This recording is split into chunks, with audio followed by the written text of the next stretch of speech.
Okay. I'm here with Coach Brown, our football coach, one of the top coaches in the state of Georgia, and I'm going to ask him a few questions. The first one is, do you think individual sport athletes have higher levels of self-discipline than team sport athletes? I think it's really dependent upon the sport and the requirements of the sport. Every sport requires a certain amount of discipline in terms of work ethic, in terms of, attention to detail and that sort of thing. But when you're talking about discipline in a group setting, that's different than discipline in an individual setting. So, if we're talking about a group setting, then individual sport athletes tend to to um, to like to be able to exercise their own independence. And so there's a little bit, I've found there's a little bit of a struggle there to get them to conform to expectations for the group. Um, Whereas team sport athletes, they usually have a standard that everybody on the team has to uh, conform to. So it really is, it's dependent upon the sport. It's dependent upon what the expectations are of the sport. And then also it's dependent upon the coach and what the expectations of the coach of the sport is. Okay, and the next question is, do team sport athletes show higher levels of performance anxiety than individual sport? So I believe that research clearly shows that performance anxiety is oftentimes an individual, and everybody suffers from performance anxiety in terms of an athletic competition. Everybody has a little bit of negative self-talk that you have to learn to wade through. So I don't think it really matters whether you're in an individual sport or a team sport. Um, we tend to be negative with ourselves, and that's the default mode for about 99.9% of humanity.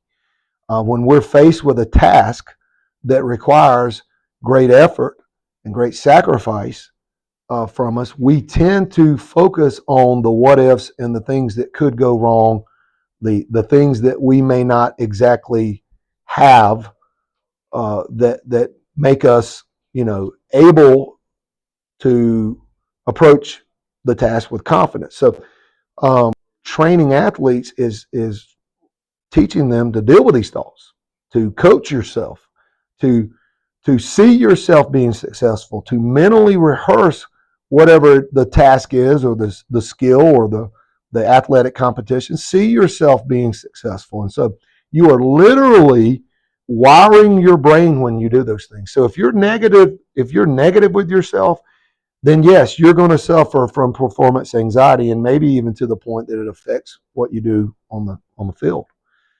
But if you can learn to mentally rehearse, to positive self-talk, to visualize yourself being successful, literally what's going on in the brain is you are creating a narrative in the brain so that when the actual event happens, there's already a script for you to follow. And that script is success and not failure.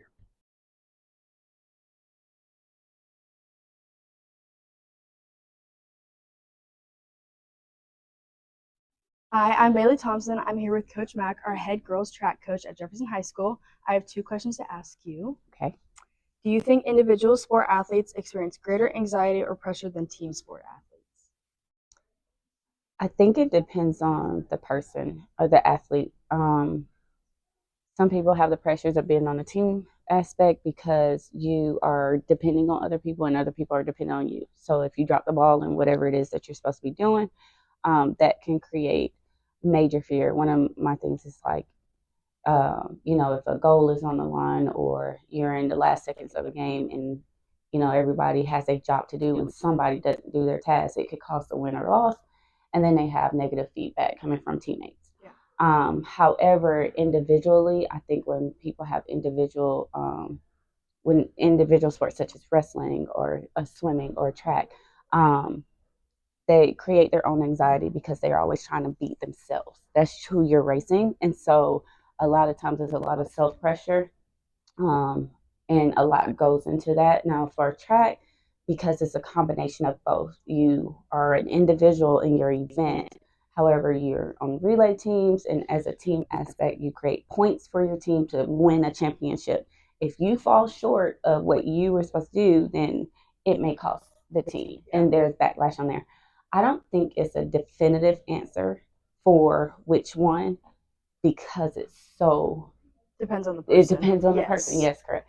And so I just think that holistically, if I had to pick a side, I would say I think the team experience because you have a lot of backlash and opinions from other peers along with you. In relation to the first question, do individual sport athletes have higher levels of self-discipline than team sport athletes?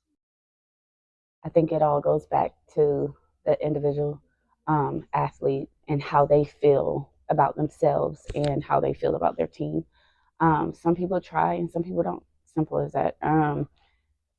I think individual athletes, however, if they have that self-motivation, that self-determination, they're going to make sure they're eating nutritious meals. They're going to get their sleep. They're not going to be hanging out with the wrong crowd because they understand that they have a different level of focus. They understand they have things on the line versus non-athletes. And so I think if you have that self-discipline, you're going to go above and beyond. With the individual sport, I do think they have because they have no one else to depend on but themselves doing the best they could be. However, I think team sports, you have the motivation from your teammates to say, hey, come on, stop slacking, let's go. If you're seeing somebody falling short, like your teammates can pick you up or your teammates can convince you to do the right things or call you out sometimes when you're not on your game because you affect them. And so I think it could be both. I think I just think it's how bad somebody want it.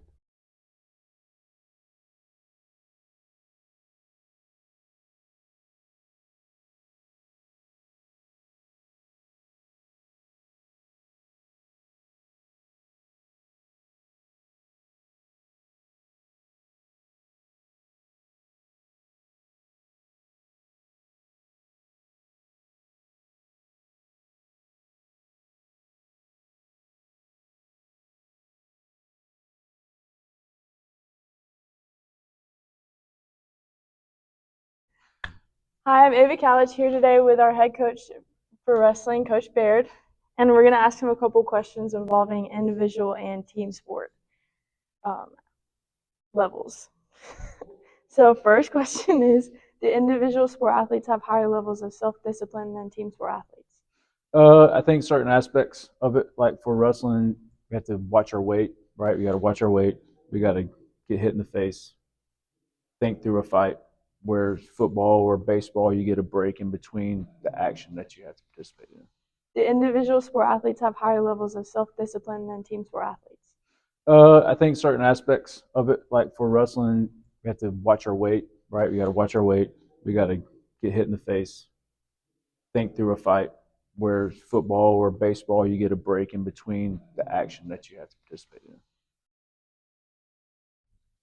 Individual sports can cause more anxiety, not only because athletes internalize failure, but also because many athletes often set extreme goals for themselves.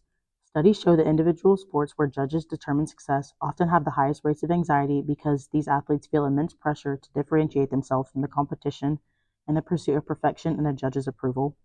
Another thing that affects anxiety in individual and team settings is the environment and how people react to mistakes. Feedback is normally very direct, and judges, coaches, and the crowd are focused on one thing or person at a time. This can make athletes more self-critical and can sometimes lead to more anxiety about competing next time. Athletes participating in individual sports may be more prone to suffering from mental health issues because they feel increased pressure to perform, but athletes in team sports are able to depend on the support of their teammates. Athletes in individual sports must rely on their own preparation and skill level to succeed. Social pressure is another big factor.